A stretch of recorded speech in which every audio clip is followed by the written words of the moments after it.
नमस्कार. मी सौ मीनल ओक नेने. भाग 39. स्वामी सत्यानंद यांच्या योग अँड क्रिया या ग्रंथाचा आपण अभ्यास करत आहोत.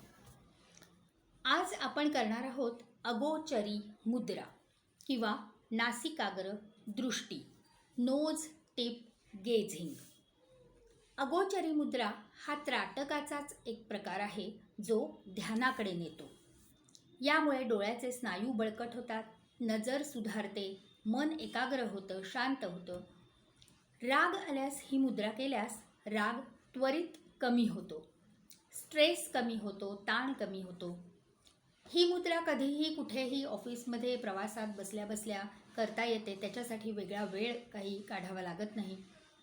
झोपण्यापूर्वी अगोचरी मुद्रा केल्यास शांत झोप लागते.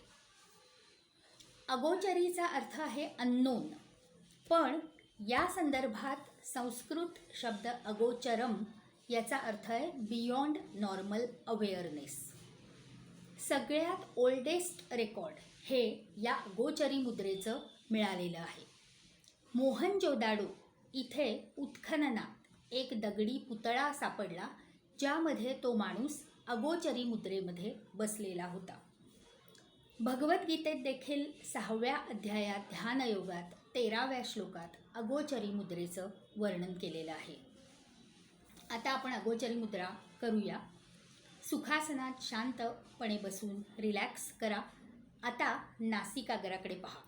एकदम नासिकाग्राकडे पाहणं अवघड जातं, म्हणून एक बोट असं आपल्या डोळ्यासमोर धरायचं, बोटाच्या टोकाकडे बघत राहायचं आणि बोटाचं टोक नासिकाग्राला चिकटलं की नाकपुड्यांमुळे तयार झालेला उलटा व्ही आपल्याला दिसतो.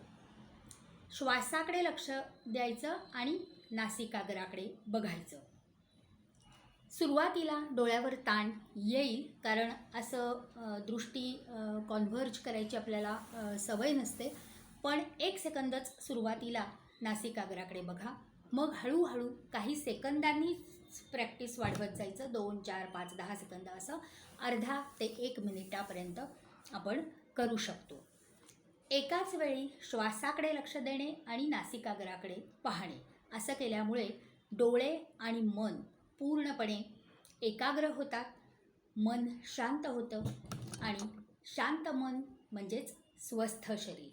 त्यामुळे अर्धा मिनिट वेळ नक्की काढा आणि नासिकाग्र दृष्टीचा सराव करा. पुन्हा भेटूया. तोपर्यंत नमस्कार. धन्यवाद. हरिओम तत्सत.